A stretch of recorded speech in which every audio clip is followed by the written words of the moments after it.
I'm pretty sure you see your students, especially those who are working directly in that industry, even in entry level positions, they're taking what they learn from you very, very seriously. Like it's a different level of engagement when this could potentially be your profession or could be your business, which is even more important because that's always my number one lesson, especially for my black and brown students, is ownership, ownership, ownership. I don't care if you're an employee and you work for someone, you need to have something of your own on the side and you need to be building it up. Specifically, what you're teaching, I'm interested at the high school level. How is it impacting you? Are you and the kids meeting via Zoom or some other type of platform? And are you still lesson planning and assigning homework and grading? Kind of describe that for us. What's going on?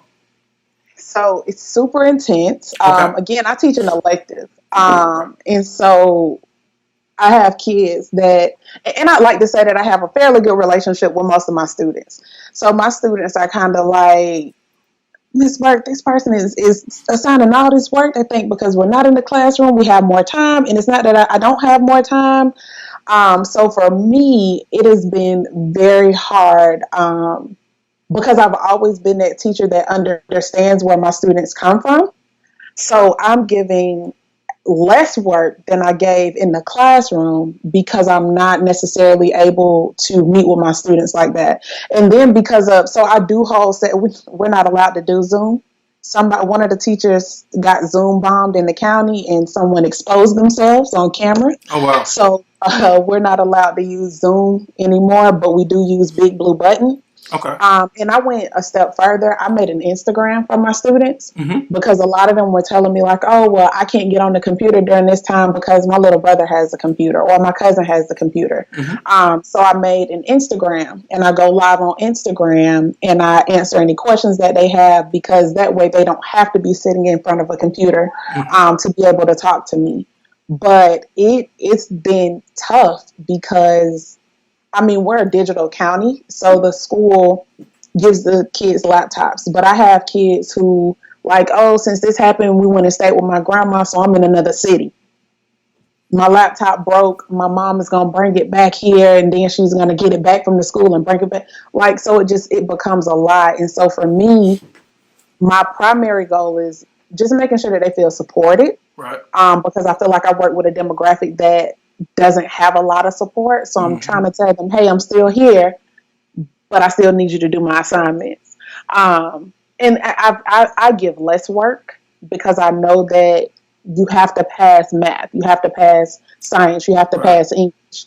And I know what my students gave me in the classroom. And that's really good advice. But let me ask you about that. Do you think that students should have to take standardized tests next school year? Especially considering, let me add this, the caveat that we don't know when this is going to end. And that's the thing for me. Yeah. And it's really scary to think that they would have to still pass those tests, again, not knowing when this is going to end. Yeah. And one of the things I was just telling one of my friends, it's hard to tell a student, well, you should know what you learned on the computer in April of last year, in April of next year. Like, it's unrealistic, Yeah. but I definitely don't put it past them. And that's because, and that gets to this issue of educational policy. Exactly. I never paid attention to educational policy as a younger educator, but the older I've gotten, and now I'm in grad school working on my admin's licensure, and so I'm a lot more, I'd say, aware of Mm-hmm. what's going on with educational policy, um, and a lot of those lawmakers and I've worked, well, I've interned when I was in college for a policymaker on the K through 12 educational committee in Tennessee. So I've seen it firsthand.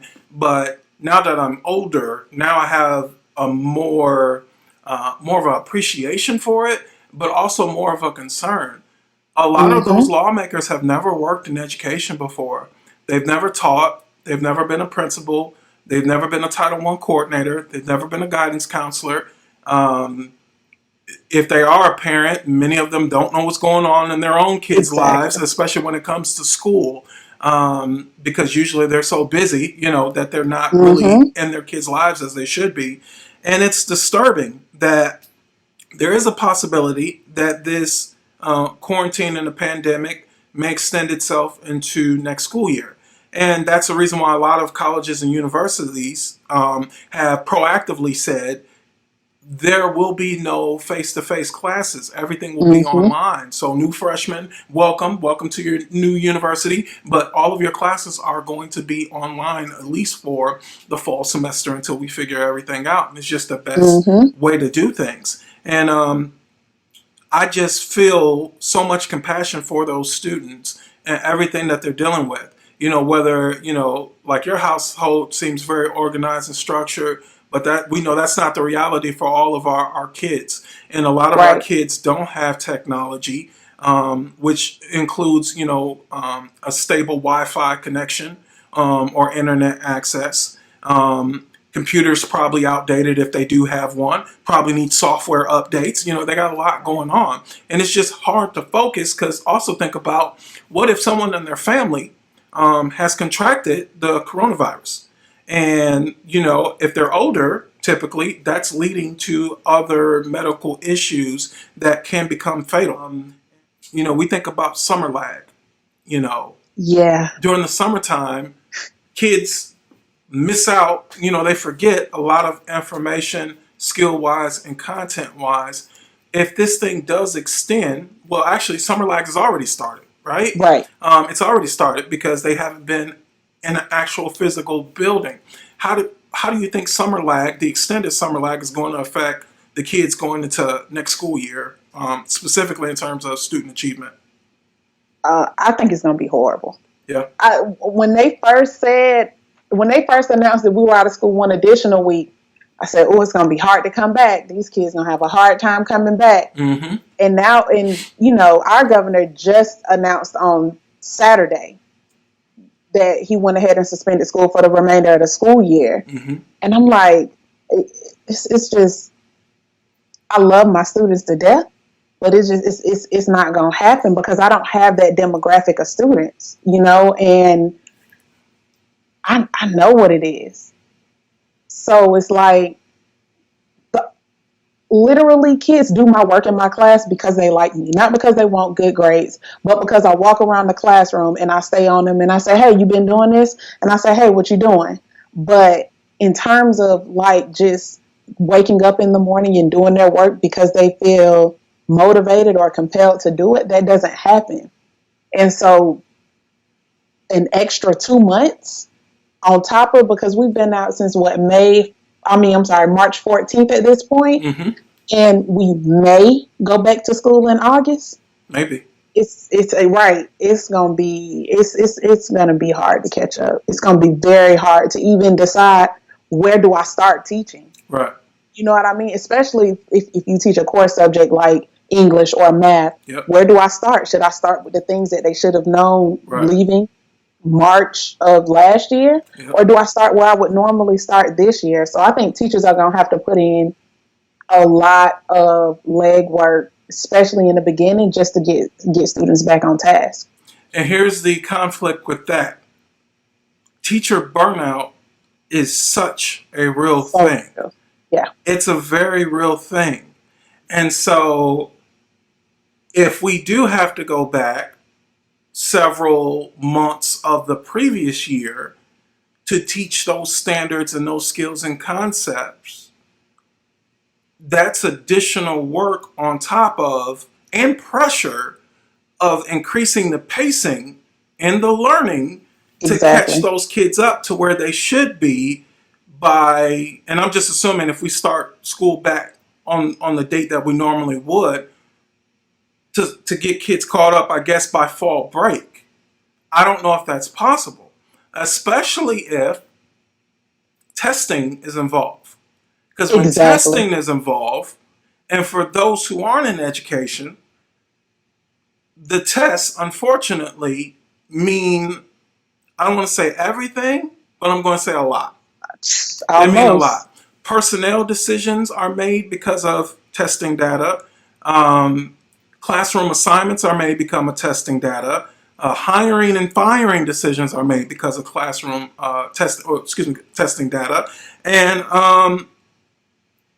the future of the kids, as far as like what classes and courses they can take, like just think about it. Like I said, I teach eighth grade, and I've been teaching them English, a core subject, a very necessary subject, and literacy is foundational for all classes. Mm-hmm.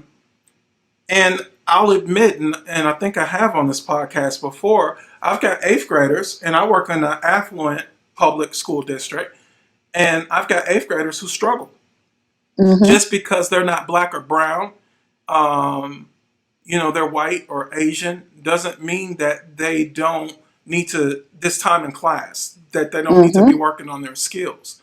And so my district, and it's pros and cons with that, has given these kids the option of doing work, which was not assigned by their teacher, who knows them better than anybody, because I've been working with them all school year. And actually, before everything happened, we were working on argumentative essays. We're working on argumentative writing, which involves analytical thinking, critical Mm-hmm. thinking, reading comprehension, written expression, citing textual evidence. Like there's so much, the ability to synthesize information. Like there's so many complex skills. If we think of Webb's depth of knowledge, or we think about Bloom's taxonomy, that my kids were doing just simply to put together an argument on paper, and it got cut short. And that's not the first time we've worked on that, but every bit of instruction counts. Yeah. Now they're doing nothing. They've been playing Fortnite and 2K and making TikToks. And Yeah.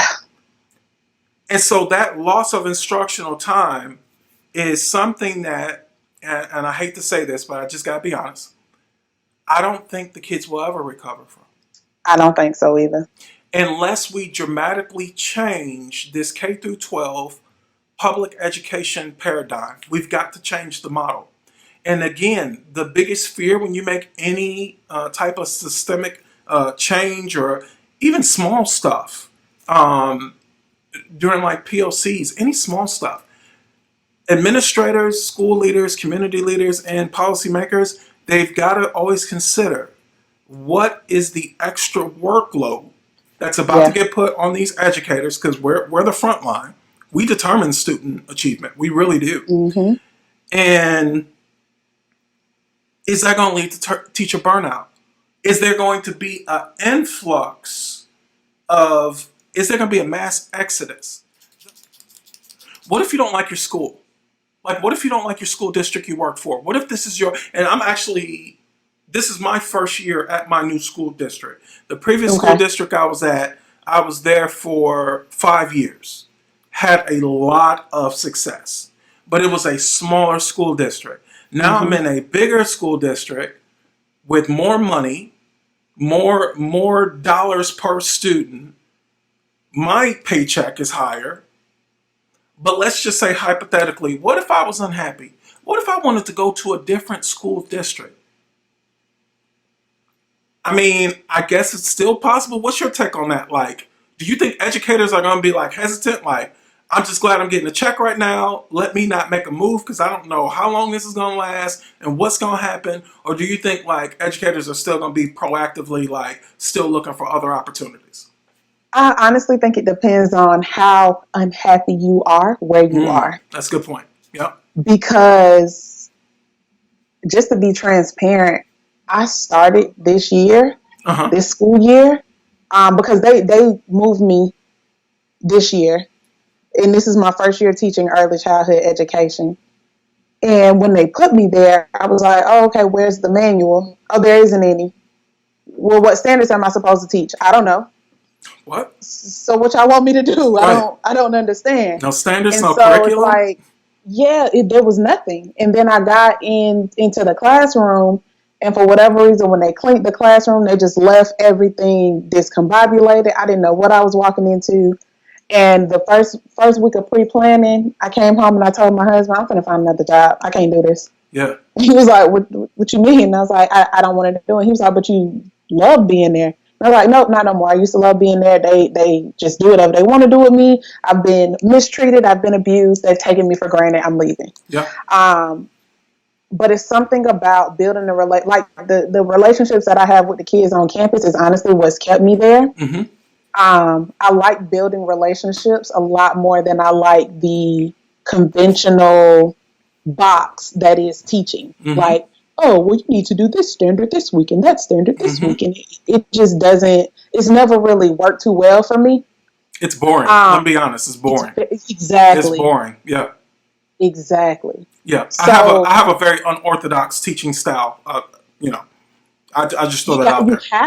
You have to in That's order the to only way I've been able to one, still love it. yourself entertained. Yeah. And then two, make sure that the students are getting what they need. Mm-hmm. Absolutely. But I can see, especially, and I think that has been another hard part about this transition for me. I make myself dynamic in the classroom. I make up stuff. I make my kids listen to nursery rhymes in the middle of class, and we analyze nursery rhymes because it's a part of what you should be able to do as a teacher. And now I give them, like, here, do this assignment, look this up, do that. And I know they don't like it, and I know that's why they're not doing it. But there's not a lot to do. So I think a big part of whether teachers exit or not will definitely be a cost to benefit analysis. Yeah. So can I make more money if I do go sit behind a desk and file these papers or whatever the case may be? And can I continue to do this online? Yeah. Especially if you don't go back into the classroom. Yeah. So this summer is going to be interesting. Has the pandemic directly impacted your career trajectory? At least if it's just maybe like an internal conversation you've been having, or maybe a conversation with your husband and loved ones. But like, how's it affected you? It has, because for me, one of the things that I have said is I'm not sure that I'm ready to drop the relationships that I have with kids, but I am ready to kind of learn more and do more. Yeah. So I want to get back out of the classroom and get more into an admin. I honestly want to be a safe coordinator. Okay. I don't know if you guys have that, but the safe coordinators, they work on the mental health aspect of students at campus. So your grades are falling. Let me reach out to the student and see, hey, what's going on at home? Because I noticed that you had all A's and B's and now you have C's and D's. Things along that line. That's honestly what I want to be. But again, I don't even know that there's going to be movement on campus. Right. I mean, you can't move somebody into a different position, and especially a position like that, and we're not on campus. Right. So that was definitely one of the things that I wanted to move into, and one of the things that I wanted to do. And that's not an option right now. So it has affected me career-wise as well. What do you think the potential long-term effects? I know we spoke about how it's affected our careers and how it might affect student achievement, but what are the potential long-term effects? So 5-10 years from now, when we think about K-12 education and even education as a profession, how's this potentially going to change everything? I honestly think that there has to be, like, there's no reason why there's never been a plan in place for something. Like, nobody ever thought that this would ever happen, so we've never planned for it. And I feel like even just rolling it out was real sketchy. The first day of online learning, so like I live in Seminole County, but I work in Orange County. So my kids go to Seminole County public schools. Mm-hmm. Seminole County, Orange County, like both of the systems crashed. The internet wasn't working. It was just like, we claim to be so advanced and we got it all figured out and we know all the answers, but we couldn't even all log on to do our work. Yeah. And it was just like, I think that it definitely will encourage people to kind of have those backup plans in place. But long term, I think it's going to take a lot of people a long time, and a lot of industries a long time to recover from this. And it's unfortunate, but we didn't have a plan. And with 20 million people potentially unemployed or underemployed. Yep. I don't care what anyone says. This is a depression. Exactly. And so, I'm in Orlando, so we have the theme parks. We have 3 major theme parks. Yeah. Combined, I think it's about 100,000 employees that were furloughed this week. And one of the things that I wasn't aware of until this happened is if you are international, and like say you're here on a work visa or you're here on an education visa, they send you back if something like this happens. So I have students who are in my college class that I teach who are emailing me at these crazy hours, and I'm like, hey, things aren't usually like this. Is everything okay? I'm just reaching out. Yeah, I've been sent back to Venezuela because when the pandemic happened, they said since we weren't physically in school, we had to go back home. Mind you, they done paid all their tuition, all their fees, everything, because they're not allowed to their account isn't allowed to have a balance on it. And they sent them back to their country where they don't have internet, and now she's having a hard time completing my class because her internet won't stay connected. And will she get the opportunity to come back, or will there be other governmental legislation that's going to prevent that from occurring? Exactly, and that's one of the things that they don't even know. So I've given the school thousands of dollars to start an education, or and because of, and it's not the school's fault, so I don't blame them, but just because of legislation that currently exists, I have to be sent back. Now, what if our president says, I'm closing the borders and nobody can come in? For the next year. Exactly. That could significantly now impact I'm stuck with credits that don't even transfer or translate to my country. And my life's on hold. So now I'm just, and it's crazy to think that's our reality. It's scary. Scary times. Scary times. Thank you for listening to the Black Scholars Podcast. For more information, go to blackscholarspublishing.com.